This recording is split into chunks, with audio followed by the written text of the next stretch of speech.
So, today we shall be talking about / reviewing Spider-Man 3. So I already reviewed Spider-Man 1 and 2, the Tobey Maguire one, so I thought it's only fitting that we finish it with Spider-Man 3. Every hero has a choice. It originally wasn't supposed to be the end to the trilogy, but because Sony interfered and all that, and this one was a very lukewarm reception and all that, it got all over the place. But anyway, without further ado, shall we begin? Spider-Man 3, the finale of the Sam Raimi trilogy, even though, it technically wasn't supposed to be the end, but, things happened and all that, so, you know how it goes. But anyway, this is the one that featured way too many villains. We got Hobgoblin, Sandman, and Venom. Venom was shoehorned in there. Sorry. Venom was shoehorned in there at the very last second, and they're like, yeah, let's make it work. You know what sells toys? Venom. You know what people like? Venom. We're gonna put Venom in this, alright?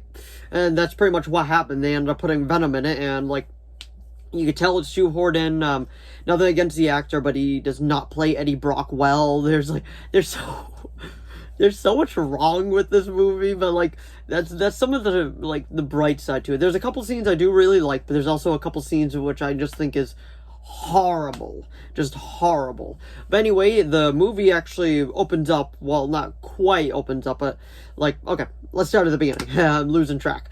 The beginning does open up with a recap of the past two movies, and I gotta say, I really do love the way that these movies does recap the previous movies, and that's kind of makes me sad considering we never got a fourth one. I'm like, oh, it would have been cool to see all three of them wrapped, recapped in, a 3-minute montage of, images and all that. I think it's a really, really fun way to just, get the audience to remember what happened in the last one, and just, it's kind of fun.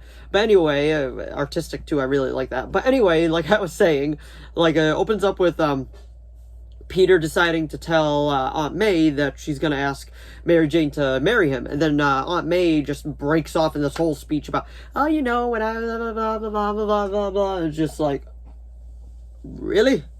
We do not need that whole thing with Aunt May.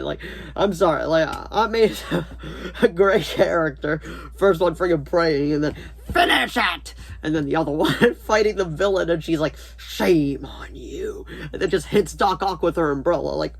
Aunt May has some skills, but also, we didn't need this whole explanation, but I do understand why they decided to throw it in, because this one does tie back to the first movie with Uncle Ben and all that in a pretty big way.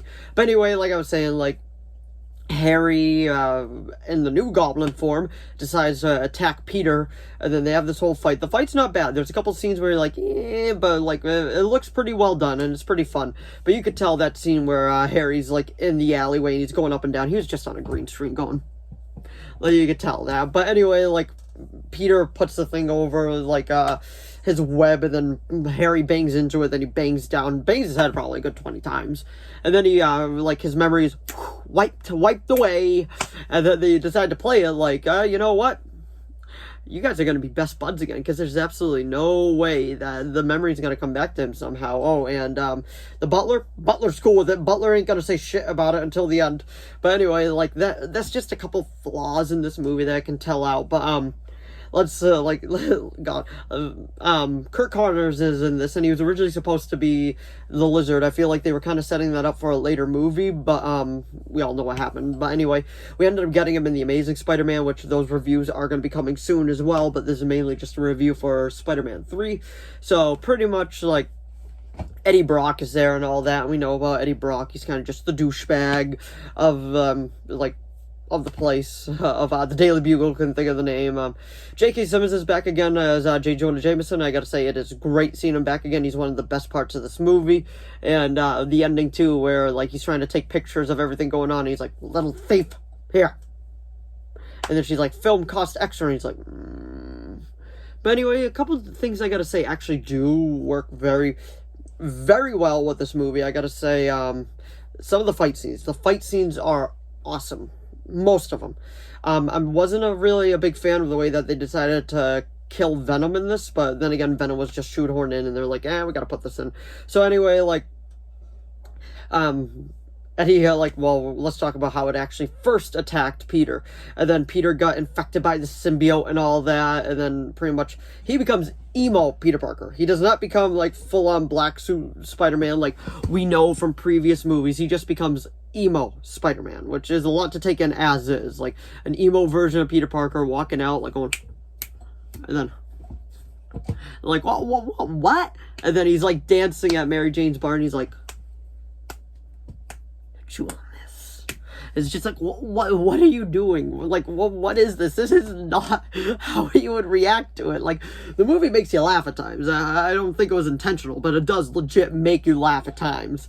But anyway, I gotta say the casting of Sandman in this, I don't know the actor's name, is very, very well done. I really, really like that actor as the Sandman, and the visuals are still stunning to this day. That scene where he's like trying to pick up the locket when he first turned into sand, that's one of the best scenes of this entire movie. Like, I absolutely love that scene. It is so well done. I really, really, really like that scene. I highly like this movie. It may be like a convoluted mess at times, but boy, is like that's the icing on the cake. That is one of the best parts of this movie.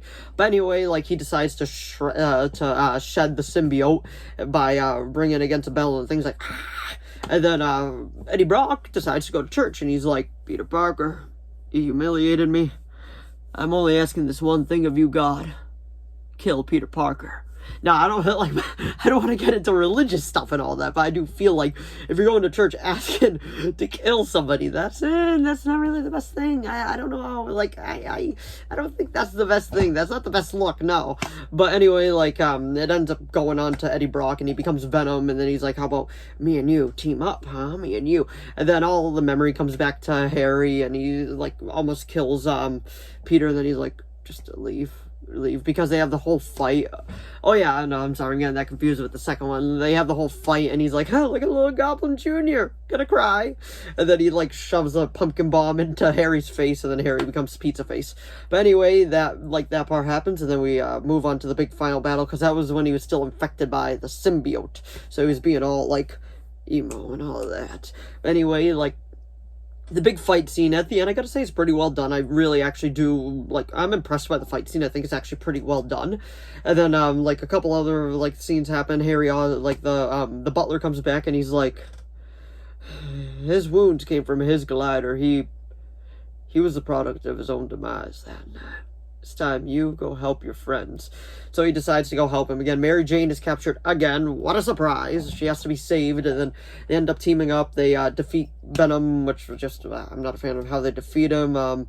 Venom ends up killing Harry first, though, which I gotta say, I do like Harry's full arc. I feel like that's one of the highlights of this movie. I do actually really enjoy that. And then after, like Harry, when Harry's getting stabbed, Peter was running after Sandman, and then Sandman is like, I didn't mean to kill your uncle. It was an accident that night.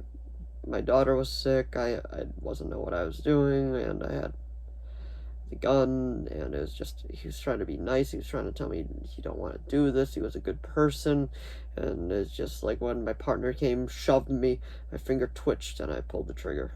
I'm sorry. It was just like that. That was good. That was really well done. I actually liked the full story of bringing it all back, and I'm like, this is good. But besides that, like, it's a very rough movie. There's a couple of very good scenes in it. I mean, I think it ends with a funeral. Again, like all the movies, they always end in a funeral. That seems to be how it goes. But anyway, it was a relatively good movie. It's probably only a 6 out of 7. It has a couple of redeeming qualities, but it overall is not an amazing film, and it was kind of a weaker way to end the trilogy, even though it wasn't supposed to be a trilogy. There's supposed to be 4 of them, but I think we all know what happened behind the scenes. But anyway, that was my review of Spider-Man 3. So if you enjoyed this video, please give it a like and a subscribe so I know to keep making more of these. If you have any video requests, please put them down in the comments below. I'll do my best to reply. I'm recently making more trailer reaction videos. I'll got another couple more coming up. I will still be continuing to do, like, the reviews of all the movies and all that from Marvel and DC. I just did, like, obviously you just watched it, Spider-Man 3. Then I did Batman Returns a little earlier, so the next one I'll probably do is Batman Forever. And, let me know what you think of Spider-Man 3 down in the comments below. But anyway, thanks for watching as always, and I will see all of you in the next video. Bye!